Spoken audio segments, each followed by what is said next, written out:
البدع والأهواء، أهل البدع العقائدية وأهل البدع السياسية. نقول بيننا وبينكم السلف، بيننا وبينكم الكتب، كان فيقول البدع بيننا وبينكم. Alhamdulillahi Rabbil Alamin. Ashhadu an la ilaha illallah wahdahu la syarikalah, wa ashhadu anna Muhammadan abduhu wa rasuluh.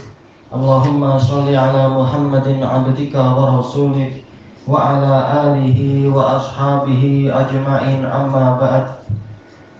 Kita masih di muka surat 79.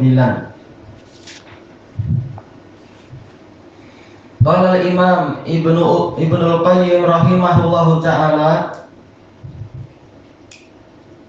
yang terakhir kita dapatkan yaitu orang yang kalimatut tauhid masuk, betul-betul masuk ke dalam jiwanya, dan benar-benar jiwanya itu terwarnai dengan tauhid tadi dan seterusnya, bahwasanya dia hanya beribadah kepada Allah Ta'ala. Disebutkan di sini wa nafatil kal haqiqah wa lawazimaha an kulli ma siwallah. Dia meniadakan hakikat la ilaha illallah tadi dan konsekuensinya dari setiap yang selain Allah. Yang selain Allah tidak memiliki sifat uluhiyah, dan konsekuensinya seluruh jenis peribadatan, setiap jenis peribadatan tidak layak diberikan kepada yang selain Allah. Wa wata'a qalbuhu lisanah, hatinya sesuai dengan lidahnya. Nah, ini yang sulit untuk orang-orang yang tidak paham tauhid. Lidahnya mengucapkan la ilaha illallah, namun hatinya sendiri belum paham apa itu makna la ilaha illallah, sehingga seringkali hatinya masih melakukan kesyirikan.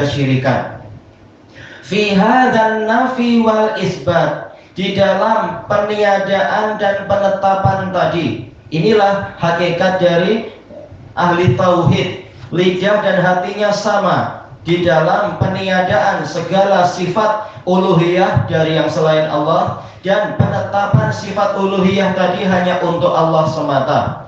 Wan qadat jawarihuhu liman syahida lahu birrububiyah, dan seluruh anggota badannya patuh kepada zat yang mana dia sendiri telah bersaksi untuk zat tadi dengan wahdaniyah, ya, bil wahdaniyah. Bukan hanya hatinya dan lidahnya mengatakan Allah satu, anggota badannya juga menunjukkan itu. Buktinya hanya sholat untuk Allah, hanya puasa karena Allah, bukan karena untuk kesaktian misalkan. Demikian pula kalau menyembelih hewan kurban atau hewan-hewan yang lain juga karena Allah, bukan karena penunggu gunung ini kah, atau penunggu hutan itu atau apa. Betul-betul anggota badannya juga mentauhidkan Allah. Ta'iatan salikatan subula rabbih, seluruh anggota badannya taat dan menempuh jalan-jalan Rabb-nya. Ibadah banyak sehingga jalan pun banyak dari sisi ini. Seluruh jalan peribadatan hanya dia tempuh menuju kepada Allah, bukan pada yang lain. Zulula, yaitu dengan mudah jalannya itu. Setiap kali beribadah, betul-betul dia senang saja beribadah karena Allah, tidak bermalas-malasan. Bukannya kalau ke masjid susah, tapi kalau ke kubur, wah laju. Ini tentunya ada masalah hatinya itu. Ghairana kibatin anha, tidak berbalik dari jalan tadi. Cukup dengan tarikatnya Rasulullah Shallallahu Alaihi Wasallam, yang mana beliau menyampaikan dari Allah, tidak perlu membuat tarikat-tarikat sendiri. Wala baghiyatan siwaha, dan seluruh anggota badannya tidak mencari yang lain. Betul-betul merasa cukup dengan tarikat yang diajarkan dan telah ditempuh oleh Rasulullah dan para murid beliau. Badalan, sebagai pengganti, dia tak mau mencari pengganti. Kamala yabtaghil qalbu siwa ma'budih, sebagaimana hati dia juga tidak mencari selain apa yang dia sembah itu, al-haq, yaitu sesembahan yang benar, yaitu Allah. Badalan, sebagai pengganti, dia tak mau cari pengganti yang lain, tak mau cari pengganti. Iya, kalau kita ingin mengganti Allah, menukar Allah, siapa yang layak menduduki posisi itu? Tak ada yang layak sama sekali. Fala roiba anna hadhil kalimata min hadzal qalb. Maka tiada keraguan bahwasanya kalimat tauhid itu tadi dari hati yang jenis ini tadi, ala hadzal lisan, berdasarkan lidah tersebut, la tazalu tu'ti samrataha minal amali sholih. Dia akan terus-menerus mendatangkan buahnya yang berupa amal soleh, as-sa'idi ilallahi kulla waqt, yang naik menuju kepada Allah di setiap waktu. Malaikat dengan sukacita membawa amal-amal yang sudah bagus, manis, wangi tadi itu.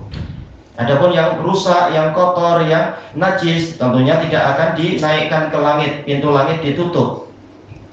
Fahadhil kalimatu thayyibah hiyallati rafa'at hadzal amala shaliha ila Rabbi ta'ala. Maka kalimat thayyibah inilah, la ilaha illallah, yang betul-betul sudah sesuai dengan kenyataannya. Kalimat inilah yang mengangkat amal soleh tadi kepada Rabb Ta'ala. Karena kita tahu kalau kita sholat dalam keadaan sholatnya benar tetapi ternyata tauhidnya keliru, maka amalannya hancur sia-sia. Sebagaimana yang Allah tetapkan dalam Al-Quran. Makanya yang menyebabkan amalan terangkat ke langit adalah memang tauhidnya itu benar. Makanya orang yang menghalangi dakwah tauhid ini hakikatnya dia mendolimi masyarakat, menganiaya masyarakat. Cuma masyarakat yang tak tahu, kasihan mereka. Kata beliau di sini, wahadhil kalimatu thayyibah tusmiru kalaman katsiran thayyibah. Dan ucapan yang bagus tadi, la ilaha illallah tadi, membuahkan ucapan yang banyak dan bagus, zikir-zikir yang bagus dan sesuai. Sholawatnya juga tepat, demikian pula nasihat-nasihatnya juga bagus, hikmah dan petuah dia juga bagus, dan seterusnya. Yuqarinuhu amalun sholih, yang diiringi dengan amal soleh. Dan termasuk yang terkenal dari kalangan tabi'in dengan pola ini adalah Al-Hasanul Basri, yang termasuk biografi beliau di dalam Syiar Alamin Nubala itu paling panjang, tentunya selain Rasulullah ya. Dan Khulafaur Rasyidin, beliau termasuk yang terpanjang. Kemudian Ibnul Mubarak, lalu Imam Ahmad. Al-Hasan Al-Basri disebutkan di dalam biografinya, senantiasa beliau itu menelan hikmah-hikmah dari para gurunya, sehingga kemudian beliau sendiri selalu lidahnya mengeluarkan kalimat-kalimat hikmah. Lalu setelah beliau wafat, ada orang yang duduk menggantikan beliau sebagai pengajar, tapi setiap kali keluar dari lidahnya seakan-akan kami melihat itu bagaikan muntahan saja, yaitu tak banyak nilainya, tidak tinggi kualitinya. Ini adalah hasil dari belajar yang sangat mendalam pada orang-orang yang tepat, belajar hikmah yang banyak, sehingga dari lidahnya pun muncul hikmah tanpa dibuat-buat, tanpa disertai dengan riya ataupun kemunafikan. Dan itu kalimat hikmah. Al-Hikam itu aja. Al-Hikam Al-Iskandari. Anda tak tahu isinya ya, wawalan ya. Ini sufi-sufi lah, ada macam baik-baik. Kalau sejak awal basicnya sufiyah ya tentunya banyak pemisangan. Iya. Tapi cukup hikmah yang diambil dari ulama-ulama yang tauhidnya benar, sunnahnya benar. Insya Allah hasilnya jernih, tidak banyak keanehan. Baik. Disebutkan di sini fayarfa'ul amala shalih, maka ucapan yang baik tadi mengangkat amal soleh ilal kalimit thayyib, menuju kepada kalam thayyib yang pertama, yaitu la ilaha illallah. Kama qala ta'ala, sebagaimana firman Allah Ta'ala, ilaihi yas'adul kalimut thayyibu wal amalu shalihu yarfa'uh. Hanya kepada Allah lah ucapan yang baik itu naik, dan amal soleh mengangkatnya. Dan amal soleh, kalam thayyib tadi, amal soleh tadi itu mengangkat kalimut thayyib. Ini alal khilaf di dalam tafsirnya. Wal amul soleh yarfa'u, yarfa'u ini fa'ilnya huwa. Huwa kembali kemana? Yang dirajihkan oleh Ibnul Qayyim adalah amal soleh. Dan itu pula yang dipilih oleh Al-Hasanul Basri. Orang walaupun ucapannya baik, Tapi kalau tidak dibuktikan dengan amalan, maka ucapannya itu tak akan terangkat kepada Allah, kata Al-Hasanul Basri. Tapi kalau ucapannya baik, kemudian amal sehari-hari juga baik, nah inilah yang akan mengangkat ucapan dia, diterima oleh Allah Ta'ala. Dan itu disebutkan juga di dalam biografi Al-Hasanul Basri. Para ulama mengatakan, belum pernah kami melihat orang yang kejujuran ucapannya dengan amalannya itu setara melebihi Al-Hasanul Basri. Baik. Makanya kalamnya yang penuh hikmah betul-betul dicatat di dalam sejarah, karena amalannya juga sesuai, bukan hanya sekedar orang yang pandai teori tapi prakteknya kosong. Nah, ini jadi lain. Makanya ini khilaf. Kalau yang terakhir yarfa'uhu ini fi mahalli nasbin sebagai maf'ul bih, kembali ke al-kalim. Jadi di sini yang rajih hanya kepada Allah lah, karena Allah di atas, hanya kepada Allah lah kalimut thayyib itu naik, dibawa naik oleh malaikat. Tapi apa yang menyebabkan ucapan yang baik itu boleh naik? Wal amalu sholih yarfa'uh, amal soleh lah yang mengangkat dia. Ya, mengangkat kalimut thayyib tadi. Tatkala ucapan tadi memang jujur sesuai dengan amalannya, maka amalannya diangkat naik kepada Allah Ta'ala. Itu memang ada khilaf, tapi ini yang paling rajih. Kemudian muka surat berikutnya ya. Fa akhbara subhanahu annal amala shaliha yarfa'ul kalimat thayyib. Nah, Ibnu Qayyim memang merajihkan ini seperti pendapat Al-Hasanul Basri. Maka Allah yang Maha Suci mengkabarkan bahwasanya amal soleh mengangkat ucapan yang baik. Wa akhbara annal kalimatat thayyibah tusmiru liqailiha amalan sholihan kulla waqt. Dan Allah mengkabarkan bahwasanya kalimat thayyibah yaitu la ilaha illallah membuahkan untuk pengucapnya itu amal soleh. Jadi ini seakan-akan ada 3 bagian. Bagian pertama adalah kalimatul la ilaha illallah yang akarnya menghujam kuat di dalam jiwa. Nah, kalau kalimat thayyibah ini memang subur dia akan menghasilkan yang kedua, yaitu amal soleh. Nah, amal soleh ini akan mengangkat sesuatu yang ketiga, yaitu ucapan-ucapan yang baik. Karena terbukti hati dia, ucapan dia, dan amalan anggota badan dia sesuai, maka betul-betul diagungkan amalan dia dan orangnya itu. Tidak seperti yang kalau di Indonesia yang dipesongkan itu orang apa itu yang organisasi pertahanan Atlantik Utara itu NATO. Nah, Indonesia dipesongkan no action talk only. Orang-orang macam ini yang tak dipakai, cuma teori saja, tong kosong berbunyi nyaring. Itu tidak diterima amalannya, cuma pandai bicara. Wal maksud, sekarang apa maksud dari ayat ini, ayat Ibrahim ini? Anna kalimat tauhid idza syahida bihal mu'min, bahwasanya kalimat tauhid apabila si mukmin bersaksi tentang itu, arifan bimaknaha wa haqiqatiha, dia memang tahu maknanya dan tahu hakikatnya. Maknanya tiada sesembahan yang benar kecuali Allah. Hakikatnya adalah meyakini hak uluhiyah hanya milik Allah, maka hanya kepada Allah lah segala jenis peribadatan itu diberikan.